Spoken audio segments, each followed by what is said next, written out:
2018 പ്രളയകാലത്ത് ഒരാളെ രക്ഷിക്കുന്നതിൻ്റെ ഭാഗമായി ബോട്ടിൽ നിന്ന് കരയിലേക്കിറങ്ങാൻ തൻ്റെ പുറം കാണിച്ചു കൊടുത്തു എന്നതിൻ്റെ പേരിൽ മലപ്പുറം ജയ്സലിനെ ഹീറോ ആക്കിയ നാടാണ് കേരളം. പക്ഷേ അതേ കേരളത്തിൽ ഒരിക്കലും ആരും ഓർമ്മിക്കാനോ വീരപരിവേഷം ലഭിക്കാനോ ഒരു സാധ്യതയുമില്ലാത്ത വയനാട്ടിലെ ചൂരൽമലയിലെ 2 യുവാക്കളെക്കുറിച്ച് പറയാനാണ് ഇന്നത്തെ ഈ വീഡിയോ. കേരളം മാത്രമല്ല, രാജ്യം തന്നെ വിറങ്ങലിച്ചു പോയ വയനാട്ടിലെ ആ വെളുപ്പാൻ കാലത്ത് 2 മണിക്ക് മുണ്ടക്കയിൽ ഉരുൾപൊട്ടലുണ്ടായതറിഞ്ഞ് എല്ലാവരും ദുരന്തത്തിൽ നിന്ന് രക്ഷപ്പെടാൻ സുരക്ഷിത മേഖല നോക്കി താഴേക്കോടുമ്പോൾ ഉരുൾപൊട്ടലുണ്ടായ മേഖലയിൽ ദുരന്തത്തിൽപ്പെട്ടവരെ രക്ഷിക്കാൻ മേലേക്ക് ഓടിക്കയറിയ മേപ്പാടി ചൂരൽമലയിലെ 2 ചെറുപ്പക്കാർ, പ്രജീഷും ശരത്തും. ഷാജിമോൻ ചൂരൽമല എന്ന BJP പ്രവർത്തകൻ്റെ വലം കൈയായി ഒപ്പമുണ്ടായിരുന്ന ഈ 2 ചെറുപ്പക്കാർ BJP അനുഭാവികൾ ആയിരുന്നു എന്നതുകൊണ്ട് തന്നെ കേരളം മനഃപൂർവ്വം മറന്നു കളയും എന്നുറപ്പുള്ളതുകൊണ്ടാണ് ഇത് ഇവിടെ പറയേണ്ടി വരുന്നത്. എല്ലാവരും അവരവരുടെ ജീവൻ രക്ഷിക്കാൻ നോക്കുന്ന ഈ സ്വാർത്ഥ ലോകത്ത് മറ്റുള്ളവരുടെ ജീവൻ രക്ഷിക്കാനായി ദുരന്തത്തിലേക്ക് ഓടിക്കയറിയവർ. രാത്രി ആദ്യം മലപൊട്ടി ഒഴുകി വന്നപ്പോൾ 13 പാലത്തിലെയും ആശുപത്രി പാടിയിലെയും എഴുന്നേറ്റ് നടക്കാൻ പോലുമാകാത്ത നിരവധി ആളുകളെ തോളിൽ ചുമന്ന് അകലെ സുരക്ഷിതമായ സ്ഥലത്തേക്ക് എത്തിച്ചത് ഇവർ ഇരുവരുമാണ്. ഇനിയും ആരെങ്കിലും ആ മേഖലയിൽ ശേഷിക്കുന്നുണ്ടോ എന്ന് നോക്കാൻ തിരിച്ചു പോയതാണവർ. പക്ഷേ ഇതുവരെയും തിരികെ വന്നിട്ടില്ല. 3-ാം ദിവസം പ്രജീഷിൻ്റെ മൃതദേഹമെങ്കിലും കിട്ടി. ശരത് എവിടെയെന്ന് പോലും അറിയില്ല. ഒരുപക്ഷെ അവൻ്റെ അമ്മയായ പ്രകൃതി അവനെ ആശ്ലേഷിച്ചിരിക്കാം. ജനസാന്ദ്രത കൂടിയ പ്രത്യേകതകളുള്ള വിവിധ ജാതിമത ന്യൂനപക്ഷ വോട്ട് ബാങ്കിനെ സംരക്ഷിക്കേണ്ട ഭരണകൂടങ്ങൾ ഭരിക്കുന്ന കേരളം ഇനിയെങ്കിലും രാഷ്ട്രീയം നോക്കാതെ പ്രകൃതിക്ക് വേണ്ടി നിന്നില്ലെങ്കിൽ ഇപ്പോൾ ഓരോ വർഷവും 4-5 ദുരന്തങ്ങൾ ഏറ്റുവാങ്ങുന്ന കേരള ജനത നാളെ ഒരുപക്ഷെ എല്ലാ മാസവും എല്ലാ ദിവസവും ഇത്തരം ദുരന്തങ്ങൾ ചർച്ച ചെയ്യേണ്ട അവസ്ഥ വരും. ഗ്ലോബൽ വാർമിംഗ് ഇല്ലാതാക്കാൻ എന്ത് ചെയ്യണമെന്ന് ഒരു കുട്ടി പ്രധാനമന്ത്രിയോട് ചോദിച്ചപ്പോൾ നമ്മുടെ പൂർവികർ പ്രകൃതിയെയും മലകളെയും പുഴകളെയും വൃക്ഷങ്ങളെയും പോലും ദൈവമായി കണ്ട് ആരാധിച്ചിരുന്നു. ഇന്നും അതേ ചിന്താഗതി നമുക്കും കുട്ടികൾക്കും വരും തലമുറയ്ക്കും ഉണ്ടായാൽ ഈ ലോകത്ത് ഗ്ലോബൽ വാർമിംഗ് തനിയെ ഇല്ലാതാകും എന്ന് പറഞ്ഞതിനെ ട്രോളി ആഘോഷിച്ച പ്രബുദ്ധ നാടാണ് കേരളം. വലിയ സയൻസ് പറഞ്ഞ് മറുപടി പറയാൻ നരേന്ദ്രമോദിക്ക് അറിയാഞ്ഞിട്ടല്ല, ചോദ്യം ചോദിച്ചത് ഒരു സ്കൂൾ കുട്ടി ആയതുകൊണ്ടും ഭാരതത്തിൻ്റെ സംസ്കാരം അതായിരുന്നുവെന്നും ഇപ്പോഴത്തെ തലമുറ അതിൽ നിന്നും ഒരുപാട് മാറിപ്പോയെന്നും ബോധ്യപ്പെടുത്താനാണ് നരേന്ദ്രമോദി അങ്ങനെ പറഞ്ഞത്. അതുപോലും മനസ്സിലാക്കാതെ മലയാളികൾ മോദിയുടെ വിദ്യാഭ്യാസത്തെ പരിഹസിച്ചു. പ്രകൃതി ഈശ്വരനാണ് എന്ന് പറയുന്നത് ഹിന്ദു സന്യാസിമാർ ആയതുകൊണ്ട് ഇതേ പ്രബുദ്ധ മലയാളികൾ ഹിന്ദു ദൈവങ്ങളെയും പരിഹസിക്കുന്നു. എന്നാൽ പ്രകൃതിയിലെ പഞ്ചഭൂതങ്ങളാണ് യഥാർത്ഥ ദൈവങ്ങളെന്നും അവയെ നിയന്ത്രിച്ച് അടിമയാക്കാൻ മനുഷ്യൻ്റെ എത്ര വലിയ ബുദ്ധിക്കും ആർട്ടിഫിഷ്യൽ ഇൻ്റലിജൻസിനും യന്ത്രങ്ങൾക്കും കഴിയില്ല എന്ന് വയനാട് ഒരിക്കൽ കൂടി സാക്ഷ്യപ്പെടുത്തുകയാണ്. എല്ലാത്തിനും കാരണം ക്വാറി മാഫിയാണെന്നല്ല ഞാൻ പറയുന്നത്.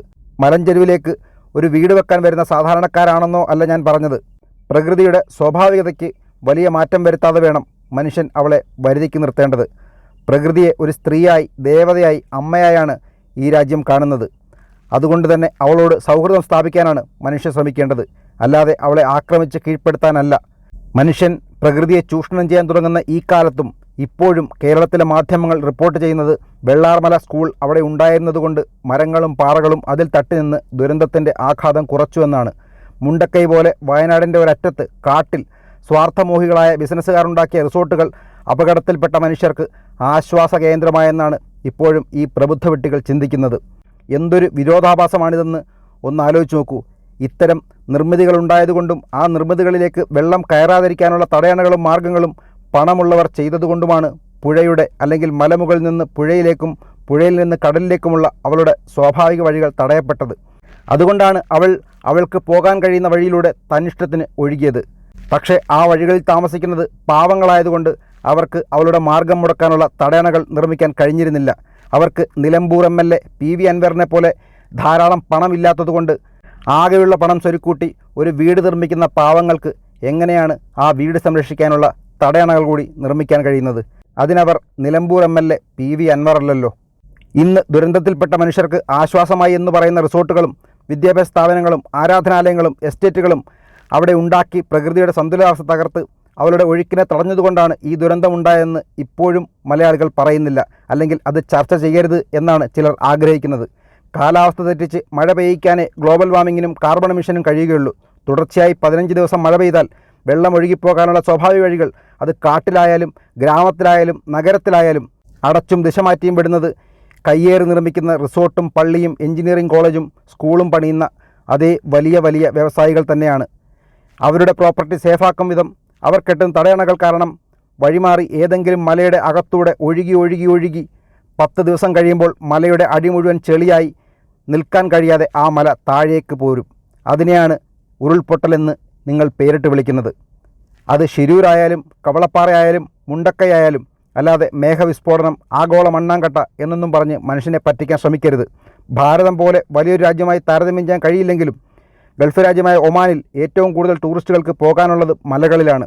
കുറഞ്ഞത് 3 കിലോമീറ്ററെങ്കിലും നടന്നു വേണം മേലെ എത്തി കാഴ്ചകൾ ആസ്വദിക്കാൻ. ട്രക്കിംഗ് ചെയ്ത് മാത്രമേ അവിടേക്ക് പോകാൻ കഴിയൂ.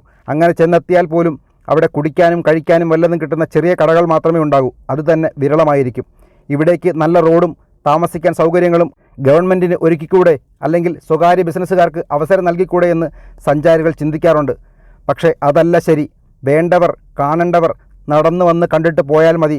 കഴിക്കാനും കുടിക്കാനും കയ്യിൽ കരുതി വന്നാൽ മതി. അവിടെ സ്റ്റേ ചെയ്യുകയും വേണ്ട എന്ന ഭരണകൂടത്തിൻ്റെ തീരുമാനം ആ പ്രകൃതിയുടെ സന്തുലിതാവസ്ഥയെ ബഹുമാനിക്കുക, സംരക്ഷിക്കുക എന്നുള്ള തീരുമാനത്തിൻ്റെ കൂടി ഭാഗമാണ്.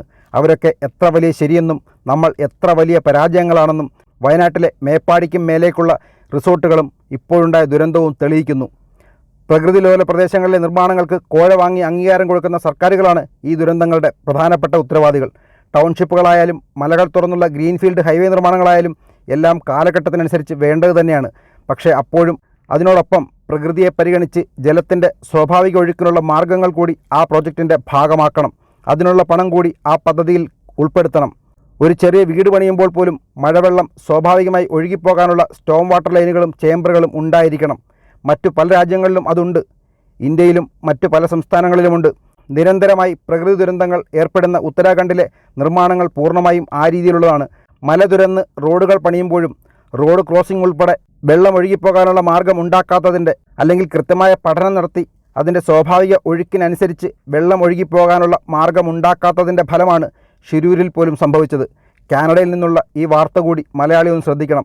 ട്രെയിനിൽ നിന്നുണ്ടായ ഒരു സ്പാർക്കിൽ തീപിടിച്ച് കാട്ടുതീയുണ്ടായി ഒരു സിറ്റി മുഴുവനും കത്തിപ്പോയി. ഒരു വലിയ വൈൽഡ് ലൈഫ് പാർക്കാണ് കാനഡയിൽ കത്തിയില്ലാതായത്. എന്നിട്ടും ഒരാളുടെ ജീവൻ പോലും അവിടെ നഷ്ടമായില്ല. അതാണ് ഉത്തരവാദിത്തമുള്ള ഒരു ഭരണകൂടം വ്യക്തമായ പ്ലാനിങ്ങോടുകൂടി ടൗൺഷിപ്പ് നിർമ്മിക്കുന്നതിൻ്റെയും ദുരന്ത നിവാരണം നടത്തുന്നതിൻ്റെയും ഗുണം. അത് എങ്ങനെ പരിപാലിക്കണമെന്ന് ജനങ്ങളെ പഠിപ്പിക്കുന്നുമുണ്ട്. ദുരന്തങ്ങളിൽ നിന്ന് പാഠം പഠിക്കേണ്ടവർ അത് ചെയ്യാതെ ഒരാഴ്ചയ്ക്ക് ശേഷം ഇതെല്ലാം മറന്ന് തെറ്റുകൾ വീണ്ടും ആവർത്തിച്ചു കൊണ്ടേയിരിക്കുന്നതാണ് നമ്മുടെ ഏറ്റവും വലിയ കുഴപ്പം. ശരിക്കും നമ്മളാണ് ഏറ്റവും വലിയ ദുരന്തങ്ങൾ. ഭൂമിക്കൊരു ചരമഗീതമെന്ന ONV എഴുതിയ കവിതയിലെ വരികൾ ഇന്നും പ്രസക്തമാണ്. പന്തിരുകുലമ്പറ്റ പറയിക്കുമമ്മ നീ എണ്ണിയാൽ തീരാത്ത തങ്ങളിലൊടുങ്ങാത്ത സന്തതികളെ നൊന്തുപെറ്റു. ഒന്നു മറ്റൊന്നിനെ കൊന്നു തിന്നുന്നതും കണ്ണാലെ കണ്ടിട്ടൊരുവരും കാണാതെ കണ്ണീരൊഴുക്കി നീ നിന്നു. അതു പിന്നെ നിന്നെ തന്നെ അല്പാൽപമായി തിന്നവർ തിമിർക്കവേ ഒരു ദാഹമുണ്ടായി, ഒടുക്കത്തെ ദാഹം തിരുഹൃദയ രക്തം കുടിപ്പാൻ. ഇഷ്ടവധുവാം നിന്നെ സൂര്യനണീച്ചൊരാ ചിത്രപട കഞ്ചുകം ചീന്തി. നിന്നഗ്നമേനിയിൽ നഖം താഴ്ത്തി മുറിവുകളിൽ നിന്നുതിരും രുധിരമവർ മോന്തി. ആടിത്തിമർക്കും തിമർപ്പുകളിലെങ്ങുമാർത്തലയ്ക്കുന്ന മൃതിതാളം. അറിയാതെ ജനനിയെ പരിണയിച്ചൊരായവന തരുണൻ്റെ കഥയത്ര പഴകി. പുതിയ കഥ എഴുതുന്നു വസുധയുടെ മക്കളിവർ, വസുധയുടെ വസ്ത്രമുരിയുന്നു.